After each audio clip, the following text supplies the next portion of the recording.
Saudações, torcedores da equipe Alviverde! No conteúdo de hoje, iremos abordar dois assuntos que têm gerado grande movimentação nos bastidores do clube. O primeiro diz respeito à conduta do comandante nas coletivas e muitos acreditam que existe algo mais profundo do que apenas nervosismo nessa situação. O segundo tema trata do nosso desempenho em estreias na Libertadores e há um ponto interessante a ser considerado. Após o empate sem gols contra o Botafogo no Allianz Parque na abertura do Campeonato Brasileiro, aqueles que assistiram à coletiva do treinador notaram mais um episódio de respostas ríspidas, com uma tensão clara e um tom impaciente que se tornou recorrente em algumas ocasiões. Mas a questão que fica é se tudo isso se resume a uma irritação pelo resultado ou se há uma estratégia mais elaborada. De acordo com informações de uma fonte confiável, o comportamento do treinador é mais intencional do que pode parecer. A ideia seria desviar a atenção das atuações do time e proteger os atletas, especialmente em períodos complicados. Ao invés de críticas aos jogadores, as manchetes acabam se concentrando na reação do treinador com a imprensa, o que alivia a pressão sobre o elenco. Essa abordagem tem o apoio da presidência e já foi utilizada em situações anteriores. É inegável que, mais uma vez, essa estratégia funcionou. Embora o desempenho contra o Botafogo não tenha sido satisfatório, quem dominou as notícias foi o técnico. Compreendo que o futebol tem muitos aspectos por trás e que, em determinados momentos, é necessário preservar o grupo, principalmente quando o jogo não vai bem.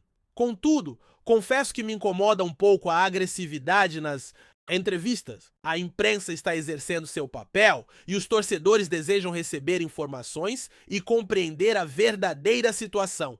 Acredito que é possível defender o elenco sem gerar esse tipo de tensão. Gostaria de saber o que vocês pensam sobre a postura do treinador nas coletivas. Acham que ele está certo ao proteger os jogadores dessa maneira? Ou isso já ultrapassou os limites? Deixem suas opiniões nos comentários, quero muito entender o que a torcida Alviverde pensa. E falando em pressão, o próximo desafio da equipe é um daqueles que sempre gera expectativa. A estreia na fase de grupos da Libertadores. O Palmeiras enfrentará o Sporting Cristal no Peru nesta quinta-feira, fora de casa, às 19 horas. Ao examinarmos o histórico de estreia sob a direção do treinador, notamos um padrão que se destaca. Em 2023, por exemplo, iniciamos a competição com uma derrota para o Bolívar por 3-1 na complicada altitude de La Paz. Essa foi a única vez que o Palmeiras perdeu na estreia com o treinador português. E mesmo assim, conseguimos chegar até a semifinal naquele ano, o que mostra que um tropeço inicial não significa o fim do torneio. Nos anos anteriores, o desempenho foi consideravelmente melhor. Em 2021, vencemos o Universitário no Peru por 3-2. Em 2022, conseguimos uma goleada de 4-0 sobre o Deportivo Táchira fora de casa. E no ano passado, empatamos com o San Lorenzo na Argentina. Portanto, o Palmeiras tem se mostrado competitivo desde o primeiro jogo, mesmo jogando longe de sua torcida. No entanto, é fato que, após o empate com o Botafogo e o vice-campeonato no estadual, espera-se uma resposta rápida e nada melhor do que uma ótima estreia na Libertadores para motivar o time e a torcida. A equipe costuma se destacar em competições importantes e a Libertadores é bastante significativa para o clube. A estreia fora de casa nunca é simples, mas se o time conseguir atuar com foco e determinação, há grandes chances de começar de forma positiva. O que me preocupa um pouco é o desempenho recente, que não tem sido o ideal, mas sabemos que esse grupo tem potencial e pode se recuperar. Então, torcedores, qual é a expectativa de vocês para essa estreia contra o Sporting Cristal?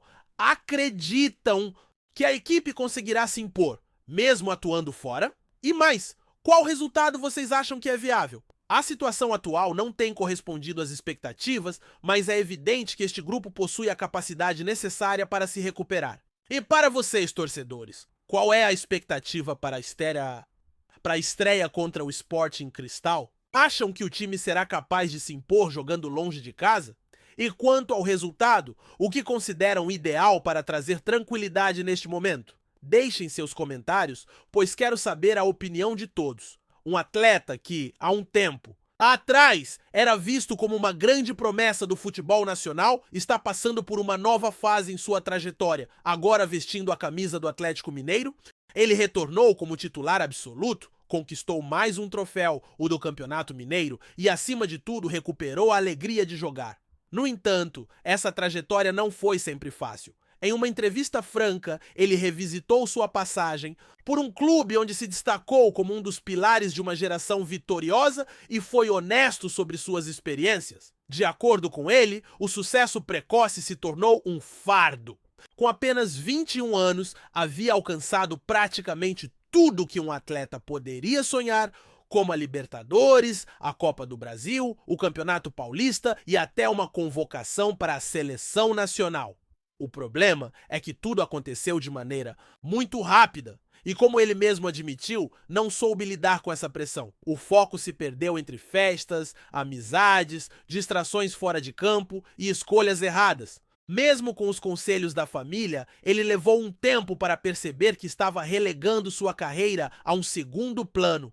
O fim dessa fase ocorreu quando viu companheiros saindo do clube e foi nesse momento que a realidade bateu. Ele mencionou que começou a se sentir desconectado, sem motivação para os treinos e decidiu que era necessário buscar um novo ambiente. Queria ser enxergado como um jogador profissional e não apenas como um produto da base.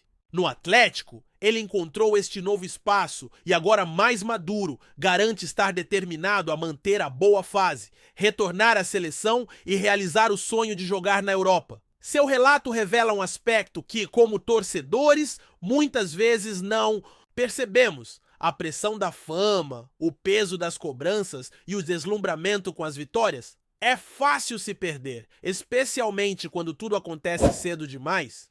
É admirável que ele tenha reconhecido isso publicamente, servindo como um aviso para os jovens jogadores. Talento não é tudo. Maturidade e foco são indispensáveis. Espera-se que ele continue nesse novo ciclo e, quem sabe, no futuro, regresse. Ao clube, as conquistas podem levar a uma perda de foco, especialmente quando tudo ocorre de forma acelerada. É digno de nota que tenha admitido isso abertamente, pois serve como um alerta para os que estão na base. O talento não basta. A maturidade e a concentração são fundamentais. Espera-se que ele consiga se reinventar nesta nova fase. E quem sabe, no futuro retorne ao clube com uma nova visão. O que pensam sobre a saída desse jogador? Acham que ele saiu no momento certo ou ainda tinha muito a contribuir? Gostaria de ouvir a opinião de vocês nos comentários. Enquanto isso, fora das histórias que atraem a atenção, um dos jogadores mais importantes da trajetória recente continua sendo tema de discussão, mas sua performance tem ficado abaixo do esperado. Na estreia do Campeonato Brasileiro, o time não conseguiu superar a defesa adversária, resultando em um empate sem gols.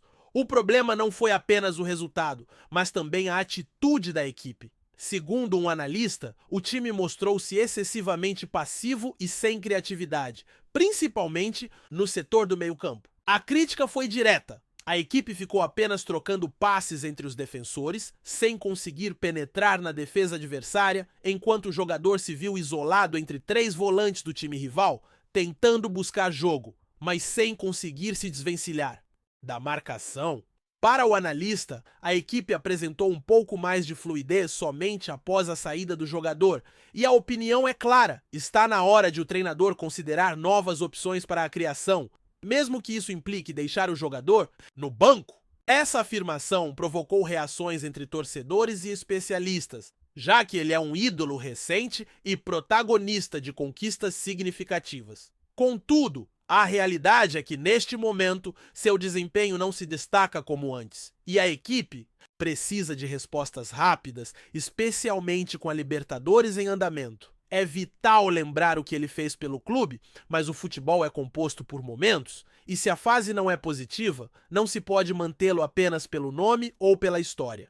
Por vezes, é necessário que um jogador passe um tempo no banco para respirar, refletir e voltar a ser efetivo. Não se trata de desmerecer um ídolo, mas sim de priorizar o desempenho do time acima de tudo. Neste contexto, talvez seja o momento de experimentar novas alternativas. O futebol é feito de instantes, e quando o rendimento de um atleta não corresponde ao que se espera, não é sensato mantê-lo apenas por sua fama ou história. Em algumas situações, pode ser essencial que o jogador fique no banco para refletir e retornar em uma condição melhorada. Isso não significa desmerecer os grandes nomes, mas sim colocar a coletividade em primeiro lugar. Dessa forma, talvez seja o momento de avaliar uma nova alternativa na construção das jogadas. E você, amante do futebol, considera que o jogador em questão deve seguir entre os titulares, mesmo com seu desempenho recente? Ou já é hora de dar espaço para outro atleta na posição? Quais transformações poderiam ser propostas para essa área? É fundamental ouvir o que a torcida pensa, então deixe sua perspectiva.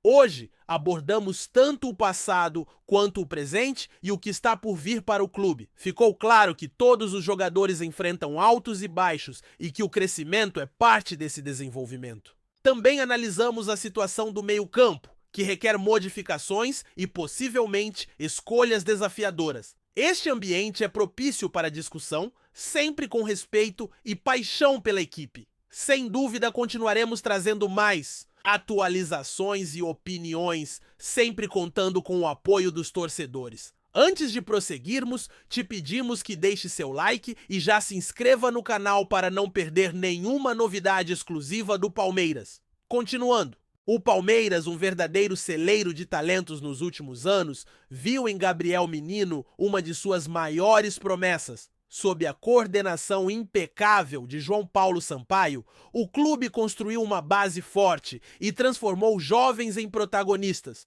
Entre eles, Menino brilhou cedo, alcançando o topo com a camisa alviverde. Mas o que parecia um conto de fadas logo se tornou um pesadelo silencioso. Aos 24 anos, o meio-campista já carregava um currículo invejável. Promovido ao time principal em 2020 por Vanderlei Luxemburgo, viveu momentos de glória e ergueu troféus, que muitos apenas sonham. Libertadores, Copa do Brasil, Campeonato Paulista, tudo veio rápido demais. Porém, o sucesso relâmpago também trouxe tentações, distrações e escolhas que pouco a pouco começaram a desviá-lo do caminho. 2025, uma reformulação no elenco decretou o fim de sua trajetória no Palmeiras. O antigo camisa 25 viu a porta de saída se abrir e, sem outra escolha, teve que seguir em frente. No Atlético Mineiro, desde o início do ano, Gabriel Menino quebrou o silêncio e expôs as sombras que o perseguiram nos tempos de glória. Em entrevista ao Globo Esporte, revelou que, ainda muito jovem, o peso do sucesso se tornou insustentável. Conquistei 2 Libertadores, uma Copa do Brasil, um Paulista e ainda fui para a seleção principal. Tudo isso em um único ano. Era o que sempre sonhei, mas veio rápido demais. Fora de campo, as coisas também vieram fáceis. Amigos, festas, mulheres. Eu não soube lidar com isso e me perdi. Confessou, as palavras carregavam arrependimento. Um lamento de quem enxergou tarde demais os erros cometidos, mas foi vendo seus companheiros partirem que sua ficha caiu. Patrick saiu, Wesley também. Foi ali que percebi que precisava mudar. Desabafou. O garoto prodígio, que um dia foi a grande promessa do Verdão, agora busca reescrever sua história em Belo Horizonte. Pelo Palmeiras foram 241 partidas, 17 gols e 18 assistências. Números expressivos, mas que não traduzem a montanha-russa emocional que marcou sua trajetória. Apresentamos as últimas notícias do Palmeiras diariamente. Inscreva-se no nosso canal e deixe o seu like para continuar recebendo informações exclusivas. Não se esqueça de compartilhar a sua opinião sobre essa notícia nos comentários, pois sua participação é fundamental para a família palmeirense. Até o próximo vídeo. Avante palestra!